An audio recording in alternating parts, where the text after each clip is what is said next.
સુરત મહાનગરપાલિકા સ્વચ્છતા નામે માત્ર વાતો કરી રહી છે અને શહેરના સ્લમ વિસ્તારોમાં આજે પણ સ્વચ્છતાને ઝંખી રહ્યા છે। ત્યારે પાંડેસરા પિયુષ પોઈન્ટ પાસે આવેલ સાઇન હિલર રો હાઉસ ઘણા સમયથી ડ્રેનેજનું પાણી બેક મારે છે, છતાં જાડી ચામડીના અધિકારીઓના પેટનું પાણી હાલતું નથી।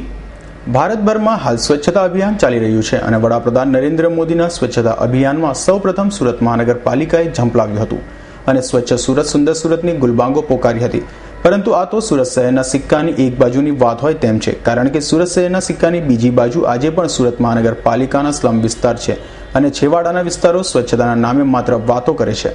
ત્યારે સુરત મહાનગરપાલિકાના ઉધના ઝોનમાં સમાવિષ્ટ વિસ્તાર એવા પાંડેસરા પિયુષ પોઈન્ટ પાસેની સાઇન હિલર રો હાઉસમાં છેલ્લા ઘણા સમયથી ડ્રેનેજના પાણી બેક મારી રહ્યા છે અને અનેક રજૂઆતો અધિકારીઓ અને સ્થાનિક નગરસેવકોને કરાઈ હોવા છતાં કોઈ નિવેડો ન આવતા સ્થાનિકોમાં રોષ જોવા મળ્યો હતો અને સ્વચ્છતા અભિયાન મનપા દ્વારા માત્ર પોસ્ટ વિસ્તારમાં કરાતો હોવાના આક્ષેપ સાથે સ્થાનિક નગરસેવક સામે પણ પ્રહારો કરી આવનારી ચૂંટણીમાં વોટ નહીં આપવાનું પણ જણાવ્યું હતું।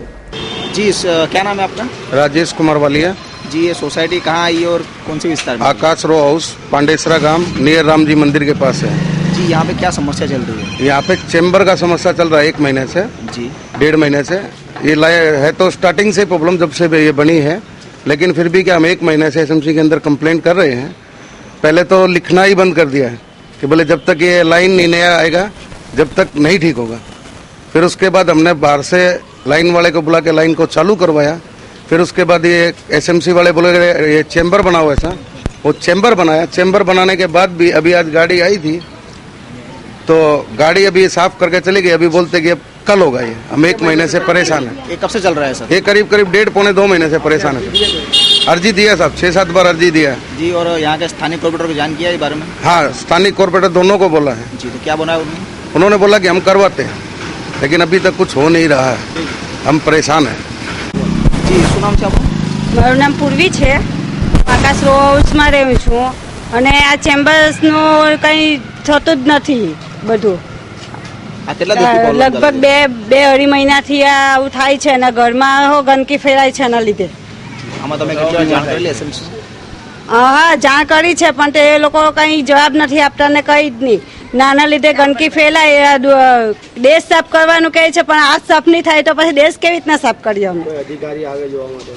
કોઈ આવતું નથી કે કોર્પોરેટર કોઈ જોવા આવતું નથી અહીંયા। કોર્પોરેટર જાણ કરી તમે આના બારામાં? બધાને જાણ કરી છે પણ કોઈ આવતું નથી અહીંયા। કેટલા દિવસથી અમે અહીંયા પરેશાન તમને છીએ। શું જવાબ આપતો હતો? શું કીધું અમને તમને? થઈ જશે બધા એમ જ કહે પણ કિદારે થશે? હું એટલું જ કહેવા માંગુ છું કે જો તમે દેશ સાફ કરવા માંગતા હોય તો આટલી નાની નાની જાણકારીઓ છે તેને પહેલા સાફ કરો, ઘરમાં ગંદકી થાય તેને સાફ કરો અને પછી એ બધું થોડું કરશે તો દેશ સાફ થશે ને એમને થોડું થવાનું છે। ત્યારે ત્યાં હાજર નગરસેવકે સોમવારે ગંદકી દૂર કરવાની ખાતરી આપી હતી, પરંતુ અત્યાર સુધી આ નગરસેવક ક્યાં ગયા હતા તે સમજાતું નથી। Bureau report S9 news Surat.